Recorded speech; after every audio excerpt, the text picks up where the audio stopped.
Hello दोस्तों, आज हम लोग स्टार्ट करते हैं इतिहास के पहला चैप्टर सामान्य परिचय से। पहला क्वेश्चन है, इतिहास के तहत अध्ययन किया जाता है। इसका आंसर होगा अतीत का। दूसरा क्वेश्चन है, प्रथम यूनानी इतिहासकार कौन था? तो प्रथम यूनानी इतिहासकार हेरोटेटस था। तीसरा क्वेश्चन आ जाते हैं, निम्नलिखित में से किसने स्पष्टता यह कहा कि इतिहास के समस्त निष्कर्ष युक्ति संगत साक्ष्यों पर आधारित है? तो ये कहा था थ्यूसिडाइडिस ने। ठीक है, थ्यूसिडाइडिस ने। आ जाते हैं हम लोग चौथे क्वेश्चन पे। द हिस्ट्रीज के रचनाकार का नाम क्या था? तो द हिस्ट्री के रचनाकार का नाम हेरोडोटस था। हेरोडोटस को इतिहास के जनक भी कहा जाता है। तो हम लोग का ऑप्शन ए हो जाएगा। आते हैं पांचवें क्वेश्चन पे, इतिहास के पिता की पदवी का सही अर्थों में निम्न में से किससे संबंधित है? तो ये है हेरोडोटस से। इनको ही इतिहास के पिता कहा जाता है। 6 नंबर क्वेश्चन है, इतिहास अपने को दोहराता है, यह किसका कथन है? तो इतिहास अपने को दोहराता है, यह हीगेल का कथन है। हीगेल। 7वां, हम इतिहास से यही सीखते हैं कि आदमी इतिहास से कभी कुछ नहीं सीखता, यह किसका कथन है? तो यह कथन भी हीगेल का ही है। ऑप्शन नंबर ए हो जाएगा, हीगेल। क्वेश्चन नंबर 8, किसका कथन है कि समस्त इतिहास वर्ग संघर्ष का इतिहास है? तो ये कार्ल मार्क्स का है। ऑप्शन नंबर ए चला जाएगा, कार्ल मार्क्स ने कहा था। निम्नलिखित में से कौन सा एक इतिहास के विषय में मार्क्स के दृष्टिकोण का संक्षिप्त वर्णन करता है? तो इसका ऑप्शन बी हो जाएगा, इतिहास शोषक और शोषित वर्गों के बीच का संघर्ष का सिलसिला है। क्वेश्चन नंबर 10 है, निम्नलिखित में से किसने द्विधात्मक भौतिकवाद के सिद्धांत का प्रतिपादन किया? तो द्विधात्मक सिद्धांत का प्रतिपादन मार्क्स ने किया। कार्ल मार्क्स ने वर्ग संघर्ष की प्रतिक्रिया को निम्नलिखित में से किस सिद्धांत की मदद से समझाया? तो अभी वही बताए थे, द्वैधात्मक भौतिकवाद। क्वेश्चन नंबर 12, इतिहास विगत की राजनीतिक है, यह किसका कथन है? तो इतिहास विगत की राजनीतिक, यह सीले का कथन है। सीले। आ जाते हैं हम लोग 13 नंबर क्वेश्चन पे। सुमेलित कीजिए तथा नीचे दिए गए कोड की सहायता से उत्तर दीजिए। सूची 1 में है लेखक, सूची 2 में है इतिहास की परिभाषा। तो ओक साठ ने परिभाषा नंबर 4 दिया था, इतिहास महत्व वैज्ञानिक नहीं है। इतिहास का महत्व वैज्ञानिक नहीं है। बी ट्रेवलियन ने ये कहा था, सच यह है कि इतिहास में अतीत वर्तमान के साथ बदलता है। और कॉलिंगवुड के तहत इतिहास का परिभाषा दिया गया, संपूर्ण इतिहास विचारों का इतिहास है। ब्यूरे के तहत दिया गया है, इतिहास स्वतः मात्र एक विज्ञान है, इसके कम नहीं और इससे अधिक नहीं। तो इसका ऑप्शन चला जाएगा ए का 4, ऑप्शन नंबर डी।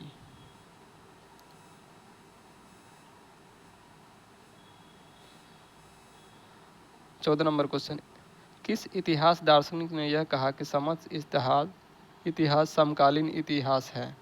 ये कहा था बेनिडिटो क्रोच ने। 15 नंबर क्वेश्चन है, इतिहास वर्तमान एवं अतीत के बीच अंतहीन वार्ता है, यह किसने कहा था? ये कहा था ई एच कार ने।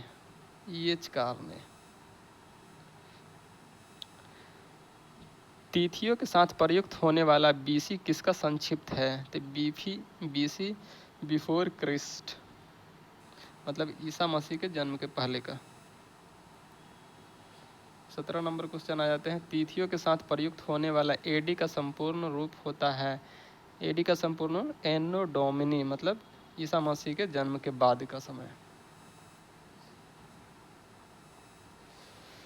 50 वर्ष 50 ईस्वी पूर्व, इसका अर्थ होता है वर्ष 150 ईस्वी पूर्व के बाद आता है।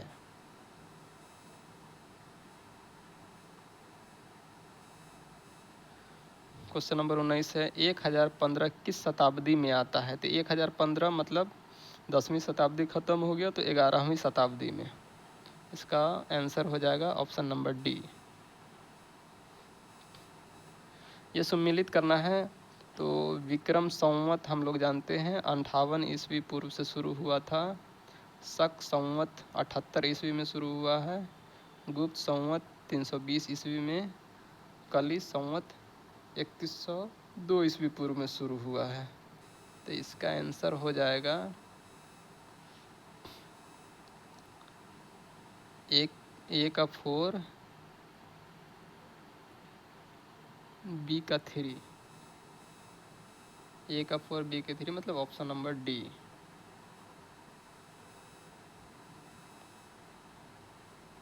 अब आ जाते हैं हम लोग 21 नंबर क्वेश्चन पे। विक्रम संवत का प्रारंभ कब हुआ? तो विक्रम संवत का प्रारंभ 58 ईस्वी पूर्व में हुआ।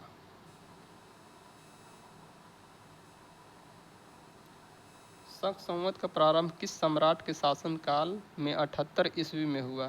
तो शक संवत कनिष्क के शासनकाल में हुआ था।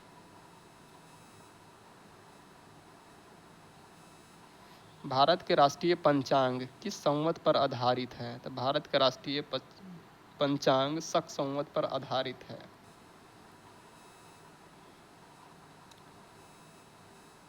गुप्त संवत 1319-1320 ईस्वी को प्रारंभ करने का श्रेय किसे दिया जाता है? तो चंद्रगुप्त प्रथम को दिया जाता है। चंद्रगुप्त प्रथम ने गुप्त संवत का प्रारंभ किस उपलक्ष्य में किया? तो यह अपने राज्यरोहण के स्मारक के रूप में किया था। इसका ऑप्शन ए आंसर हो जाएगा। निम्न कथनों पर विचार कीजिए तथा नीचे दिए गए कूट से सही उत्तर चुनिए। विक्रम संवत 58 ईस्वी पूर्व में आरंभ हुआ, सही है। शक संवत 78 ईस्वी से प्रारंभ हुआ, सही है। गुप्त संवत 319 से आरंभ हुआ, ये भी सही है। ऑप्शन नंबर 4 भारत में मुसलमान शासन का युग 1192 ईस्वी से शुरू हुआ, ये गलत है। तो यहाँ पे हम लोग का ऑप्शन 1, 2, 3 सही हो जाएगा। तो ये ऑप्शन नंबर सी।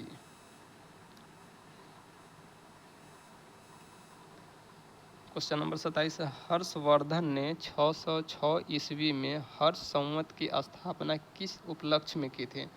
अपने राज्यरोहण के उपलक्ष्य में किया था। ऑप्शन नंबर ए सही हो जाएगा। क्वेश्चन नंबर 28 निम्नलिखित में से वह कौन सा संवत है जो कुलचूड़ियों द्वारा प्रयुक्त किए जाने के कारण कुलचूरी संवत भी कहलाता है? इसका आंसर हो जाएगा ऑप्शन नंबर सी त्रैकुट संवत। त्रैकुट संवत।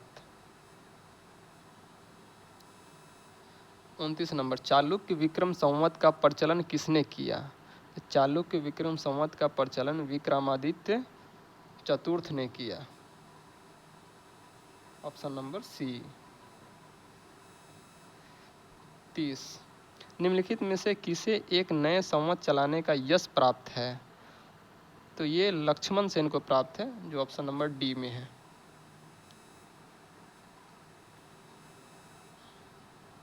इकतीस नंबर क्वेश्चन है निम्नलिखित में कौन सा वर्ष दिसंबर 2009 के शक संवत का वर्ष होगा?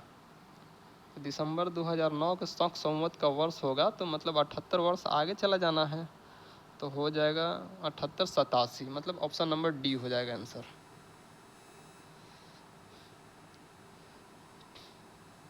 क्वेश्चन नंबर 32 विक्रम संवत 2070 को ईस्वी संवत के रूपांतरित करने पर मान क्या होगा? विक्रम संवत है तो 58 वर्ष पीछे आ जाना होगा, मतलब 2013 में चलाना होगा। Option number D.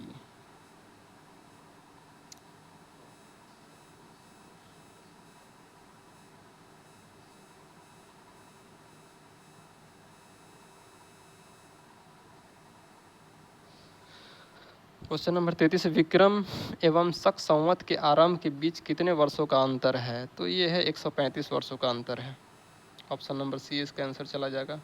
पुलकेशिन प्रथम का बादामी शिलालेख शक वर्ष 465 का दिनांकित है। यह यदि इसमें विक्रम संवत में दिनांकित करना हो तो वर्ष होगा 600 हो जाएगा, 135 आगे बढ़ेगा।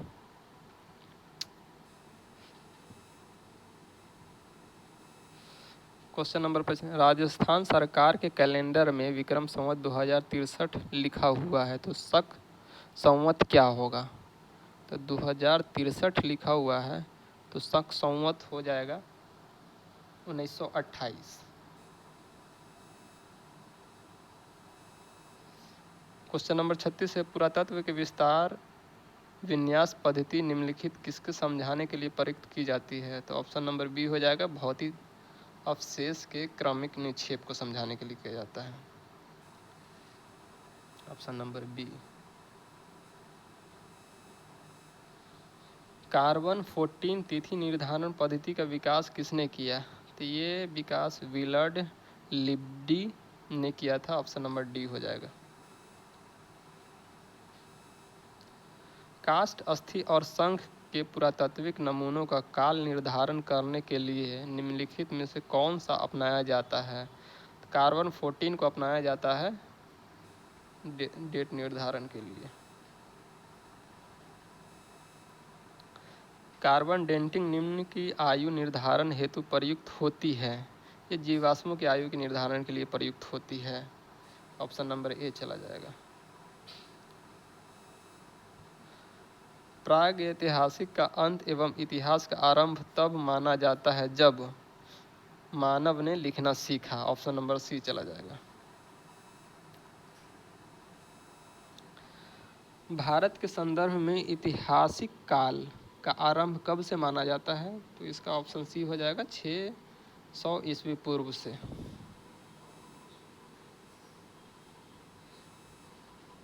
बयालीस, सिंधु सभ्यता को आदि ऐतिहासिक सभ्यता कहा जाता है क्योंकि इसमें प्रमाण मिला है, लेखन का प्रमाण मिला है, जो अभी तक पढ़ा नहीं गया है लेकिन लेखन का प्रमाण मिला है। ऑप्शन नंबर ए चला जाएगा। शक संवत पर आधारित राष्ट्रीय पंचांग का एक चैत्र ग्रेगोरियन कैलेंडर की निम्नलिखित तिथियों में से किस एक के तदनुरूप है? तो 22 मार्च अथवा 21 मार्च होगा। ऑप्शन नंबर ए चला जाएगा। किसने इतिहास को प्राचीन, मध्यकालीन और आधुनिक 3 भागों में बांटकर देखने का रिवाज चलाया? तो ये सेलेरियस ने चलाया था। ऑप्शन नंबर डी इसका आंसर हो जाएगा। और क्वेश्चन नंबर 45 है, निम्नलिखित में से किसने गुप्त संवत के प्रारंभ के निर्धारण के संबंध में महत्वपूर्ण सूचना दी थी? ये अल-बरूनी ने सूचना दी थी। ऑप्शन नंबर डी चला जाएगा। तो इस तरह आज का हम लोग का इतिहास का सामान्य परिचय का चैप्टर खत्म हुआ। कल नेक्स्ट चैप्टर। थैंक यू, धन्यवाद।